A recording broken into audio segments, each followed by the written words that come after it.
You're on a path in the woods, and at the end of that path is a cabin. And in the basement of that cabin is a princess. You're here to slay.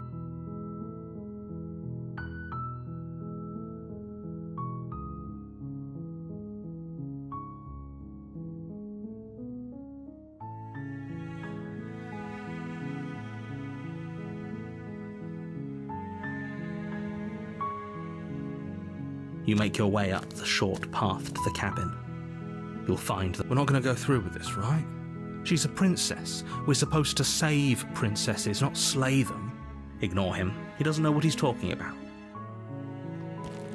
The interior of the cabin is almost entirely bare. The blade is your implement. You'll need it. The door to the basement creaks open, revealing a staircase faintly illuminated by an unseen light in the room below. This is an oppressive place. The air feels heavy and damp, a hint of rot filtering from the ancient wood. If the princess read, her voice softly carries up the stairs. Hello? Is someone there? It's hypnotizing. It's the kind of voice you only have to hear once to remember it for the rest of your life. Don't let it fool you. It's all part of the manipulation. You're playing a dangerous game by coming here unarmed.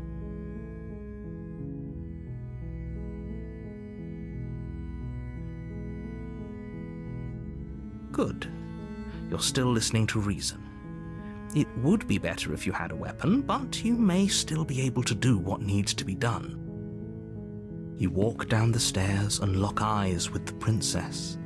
There's a heavy chain around her wrist, binding her to the far wall of the basement. She's beautiful. How could someone like this be a threat to anyone? I am begging you to stay focused. There's a lot riding on you here. Hi. Do you think you can get me out of these chains? Okay.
Is that why they threw me down here? But I don't want to hurt anyone. I like the world, I think.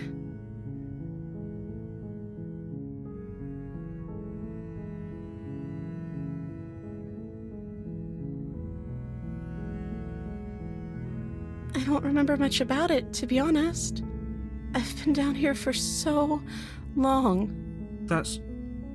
How long has she been locked away? Did they tell you how I'm supposed to end the world?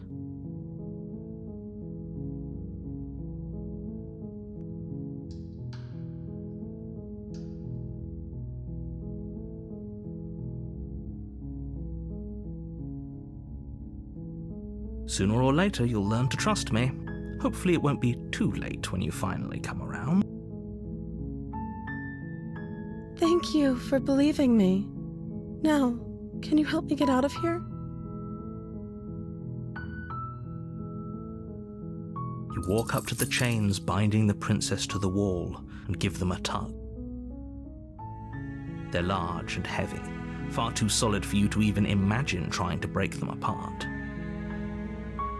I'm guessing you don't have the key? Maybe it's somewhere upstairs. Doubtful. Whoever locked the princess away down here intended for her to never see the light of day. They wouldn't have just left the key to her chains somewhere in the cabin.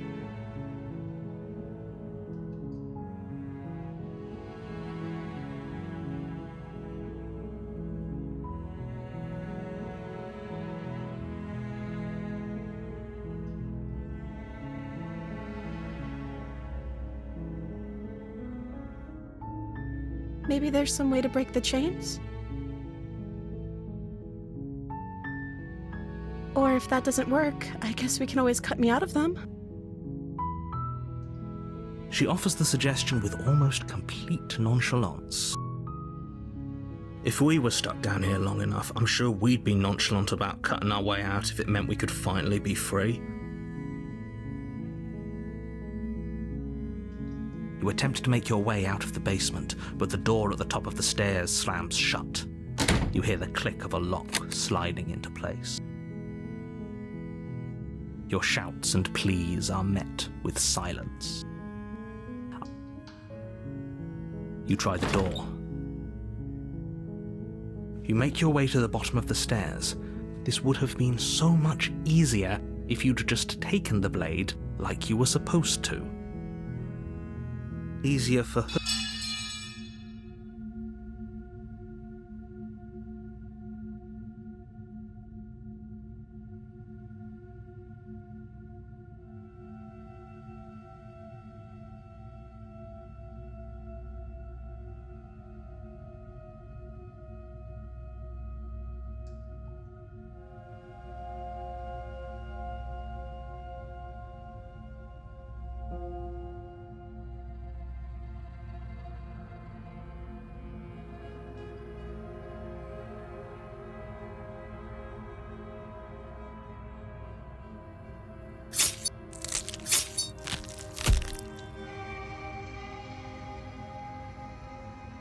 Though your nerves are seizing with pain, you know you've done your fair share of damage as well, your blade having left deep gashes in the princess's back.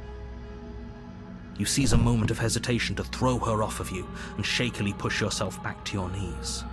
We can still turn this around. Are you serious? As what's left of your blood pools around you on the cobblestone floor, the blade falls from your trembling hands and clatters uselessly against the ground. I suppose you simply lacked the will to finish the job. The princess, wounded but still alive, nervously jumps at the blade and kicks it far away from you before retreating into a dark corner of the room. Her shining eyes watch you from the darkness, unblinking and curious as you bleed out. We can only hope the wounds you managed to inflict will be enough to at least delay her escape from this place. If we're very lucky, they'll kill her before she can reach the outside world. After all this time alone, I thought I'd finally found a friend, but you were just another monster, weren't you? This is the end, isn't it? Before you can answer, everything goes dark, and you die.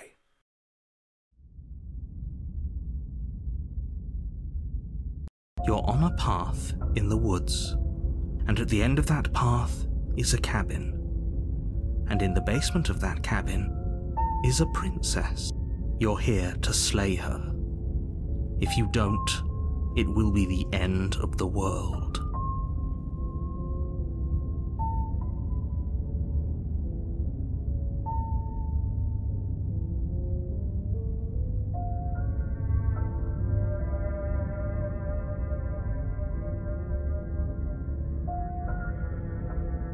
Again? People don't die twice. You haven't even met the princess, and I hardly think she'd be capable of killing someone as skilled and courageous as yourself. If he doesn't remember what happened, then maybe it's best to keep it that way. If he doesn't remember what happened, then something else must have trapped us here. You're not trapped here. Nobody's forcing you to do anything, though the only sensible thing for you to do right now is march up to that cabin and slay the princess.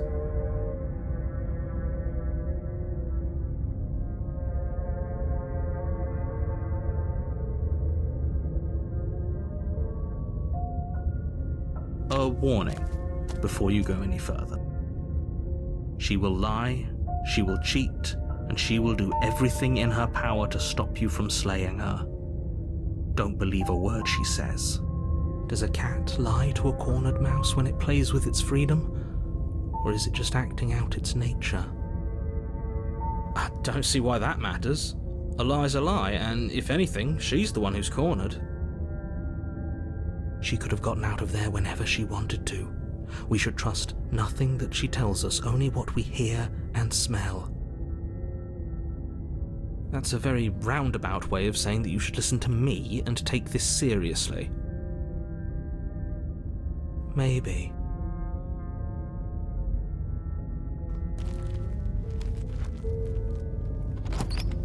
The interior of the cabin is ruinous and dilapidated.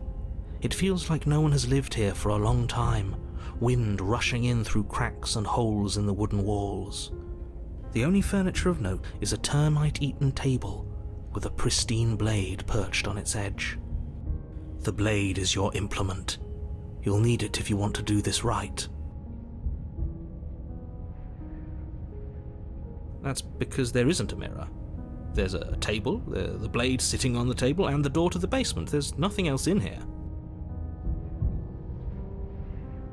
There's definitely a mirror. There isn't. What a strange thing to lie about. Maybe he doesn't see it, much like he hasn't seen what's already happened.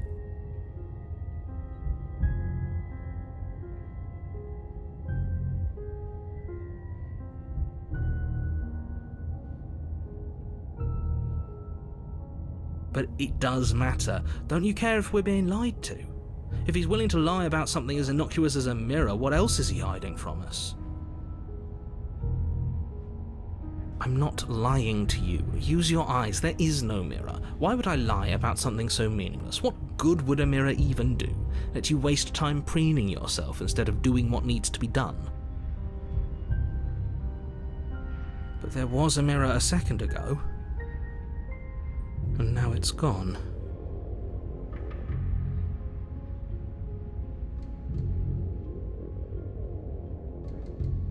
You take the blade from the table.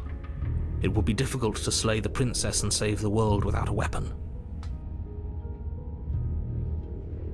The door to the basement creaks open, revealing what's left of an old wooden staircase. It's still sturdy enough that you can make your way down in one piece, though you'll have to be mindful of holes. The air seeping up from below is oddly warm and wet, as if you're descending into a jungle. If the princess lives here, slaying her would probably be doing her a favor. She growls up the stairs. I can smell you. She sounds almost feral, impatient, or maybe eager. You carefully make your way down the stairs. The last step gives way to the damp earth floor of a starlit pit. The walls are obscured by an impenetrable darkness, giving the illusion that the room might stretch on forever. You brush against the wide leaves of plants that surround you on all sides, seemingly the only living things that occupy this strange underground wilderness. The jungle is pressing in on us, hiding her from view. She could be anywhere. You see only a flash of the princess before she scurries away into the underbrush, dragging her heavy chain behind her. Remember, she's just a princess. She is certainly not just a princess. You're not helping. It doesn't matter what she is. It only matters what she does. Her shining eyes appear between the leaves, staring hungrily at you from the darkness. I can hear your heart pounding from the bottom of the stairs, fledgling. You're right to be terrified. I'm so much more than you. And a little splinter clutched in trembling hands won't save you from me. A shiver rushes up your spine and pulls you upright. The air's shifting. She's getting ready to pounce. Move, now.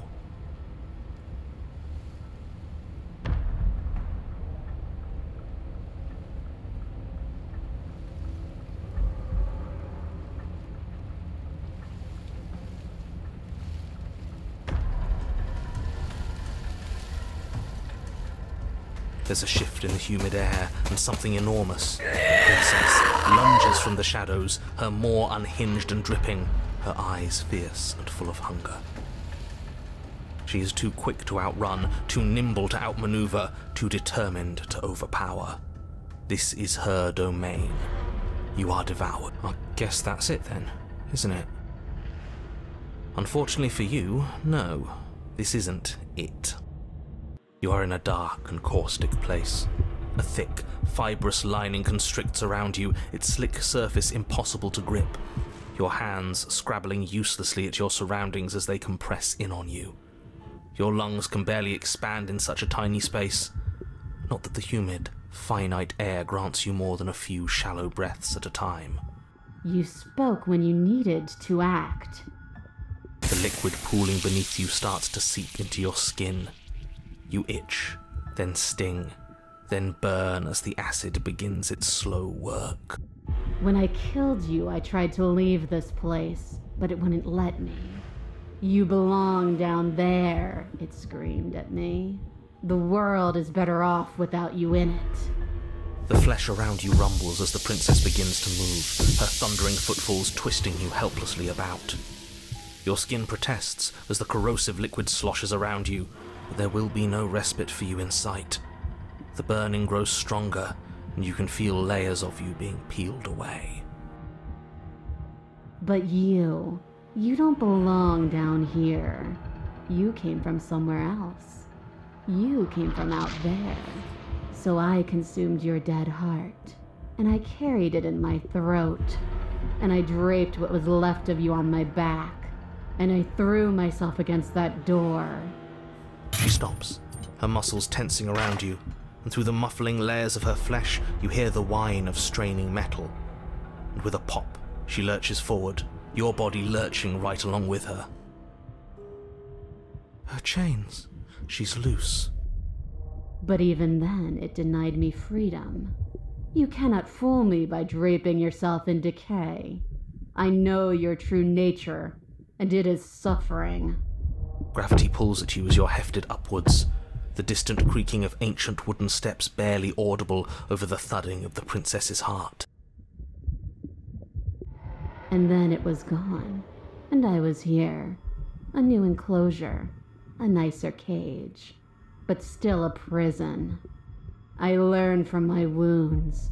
You're alive now. We can leave together. Does that work? Could she free herself if we're alive in here?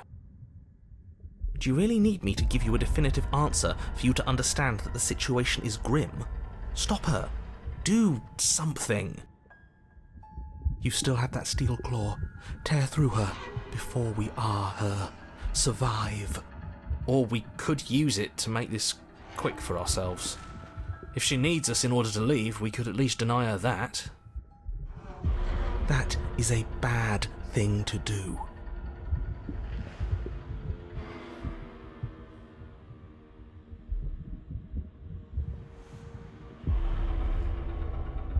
I acted on my will, fledgling, and you acted on yours. The strong triumph, and the weak submit or perish. Your body is violently jostled, the disruption causing burning skin to slop from raw muscle, and you hear what you can only assume is the princess pulling against the door to the cabin. The cage is still locked. I don't think we can talk our way out of this. We are drowning in death. There's no more space for words.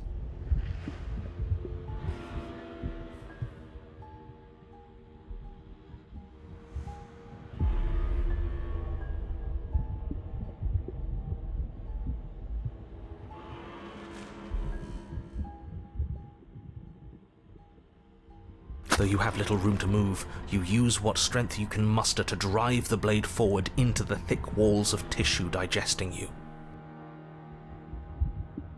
I can feel you tearing through me, but are you swift enough for it to matter? The pulling has turned to banging as the princess desperately throws everything at the cabin door.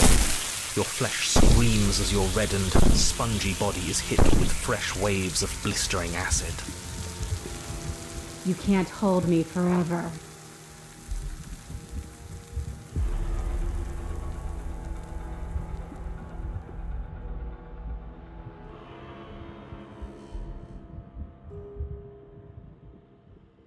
You slice again, deeper, rooting through her meat with the tip of your blade, until at last it finds her beating heart. But will can never truly exceed the minutes of the flesh. Your vision finally begins to blur, your eyes clouding over as they melt in their sockets. What little air remains in this rancid stew of flesh and slippery organs is finally too foul to breathe, and your lungs mercifully give out before you have to suffer another burning, liquefying moment. Everything goes dark, and you die.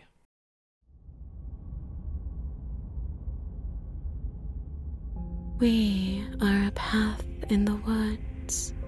We have no beginning, and we have no end, but something cold and unnatural sits watching us from just beyond our edge. His gaze pushes against our borders, curling them in on themselves, preventing them from stretching to the places they need to reach. No, that's all wrong. You're not a path in the woods, you're on a path in the woods. Who's even saying that? That's not the princess, is it? Oh no. How many times have you been here? I think this is our third? That's bad. That's very, very bad. It wasn't even supposed to reach 2. If you're at 3, well, no wonder things aren't the way they're supposed to be. Let's get our facts straight. What happened last time? What could you have possibly done for things to be like this? The thing that sits beyond our edge speaks his logic into us. He tries to grasp at things that cannot be grasped. He tries to stare with wide pupils at that which can only be held from the corner of the eye, or with a passing glance. Shut up. The rest of you, talk. What happened? What did you do? Can she hear us if we talk? I can hear everything, little one, but you don't have to be afraid of me. There's no place where you end and I begin. Nothing can hurt you here. Not anymore. That's just because she devoured us and we dissolved away. We don't even exist as a body anymore. We're still here, though. And if we're safe, isn't that better? She ate you. And now you're convinced that you're stuck together. What a mess. He doesn't understand. We aren't convinced of anything. And we aren't stuck together. We're one. This is how we're supposed to be. Can't you feel it? I guess that's it then. This is us now. We're the woods. Okay.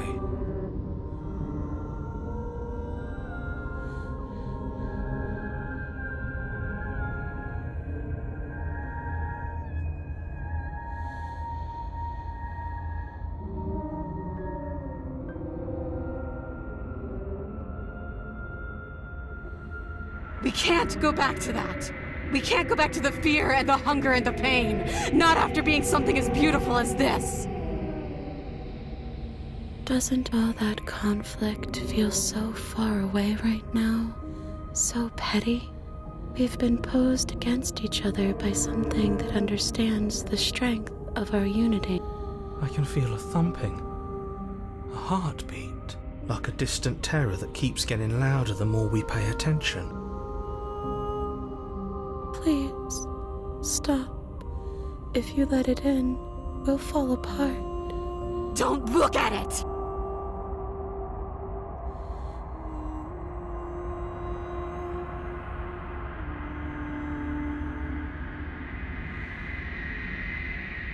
No, you can't bury that feeling. You can't hide from your past. The past doesn't have to exist. Our freedom is within us. We just have to find it.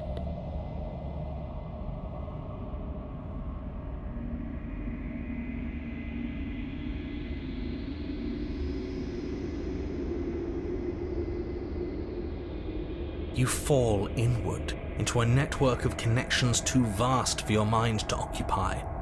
Are you a path in the woods? Are you a body? Can you even grasp the fuzziest edges of the shapes that confine you? We can change to fill them together. We don't need to be everywhere. We just need to test the boundaries. You'd do best to remember that some wounds will never heal. Some rifts can never be mended. Even in rebirth, some things never come back the same. What is he going on about? What does he know about us? This is all too much. Why can't we just let her do as she sees fit? She's the one who can handle being vast. It's not for us. It's not for me. You aren't whole. You'll never be whole again.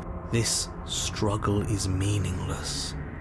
Whatever you think you're doing, you will fall apart. We don't need to be made whole. All we need to do is find a single corner of his cage and break it.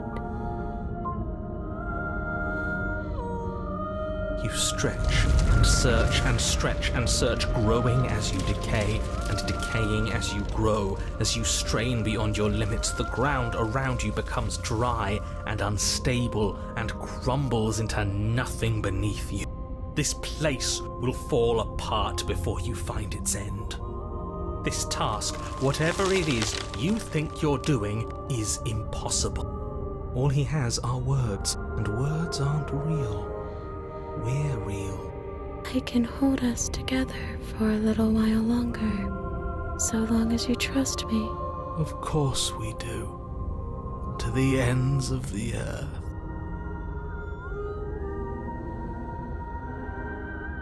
You won't find anything. If I have to starve you, if I have to sacrifice my world to keep the princess at bay, I'll do it.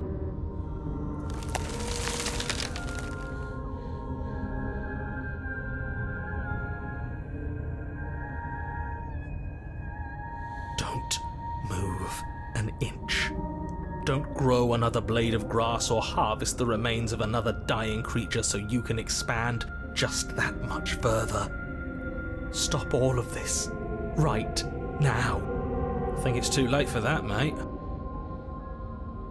I'm at your side. Shatter it, and free us all. No, stop!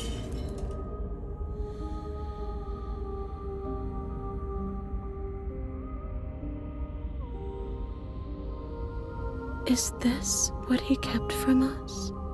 Is this why he made us kill each other? It's beautiful.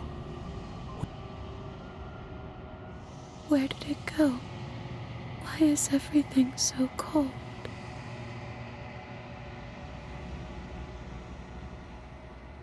She's gone. Where did she go? Should we try and find her? And there's that mirror again. Why is it here? Why now?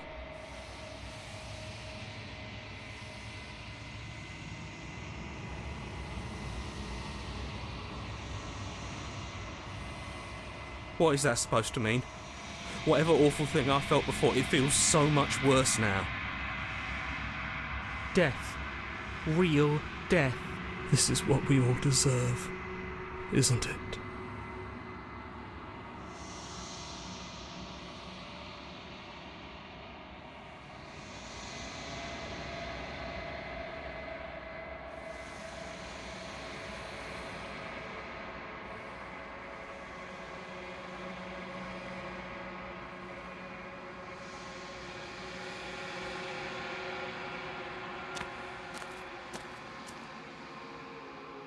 There's a world beyond the endless walls of the long quiet.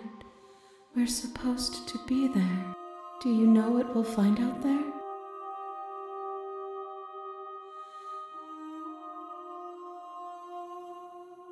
Rhetorical. I am not rhetorical. I have only known these spaces, and I have known flickers of the lives you've brought me, short and violent and full of passion. But all of those flickers end where the long quiet begins. I'm asking you because I cannot know your mind. Do you know what we'll find out there?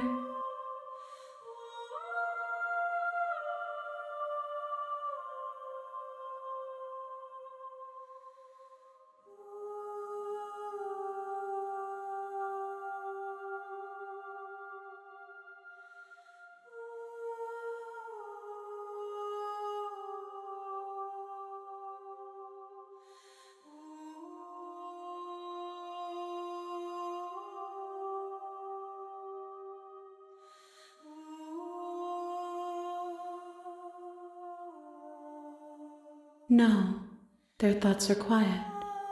Do you think your narrator lives in the spaces beyond?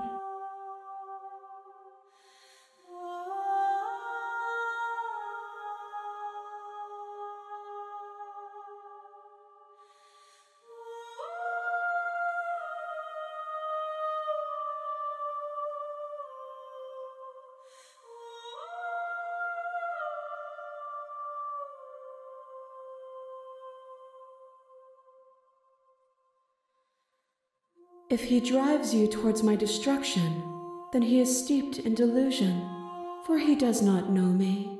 Just as I hold compassion for you, and you hold compassion for me, you can hold compassion for those who have wronged you.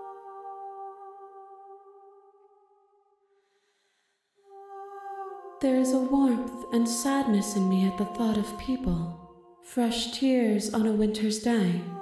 They are not like us. They do not last.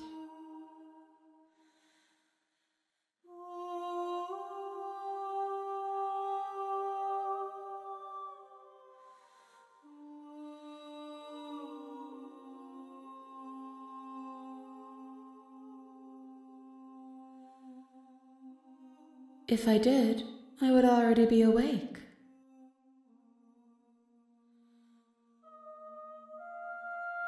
The next time I see you, each of us will finally know what we are. I will be here, waiting for you.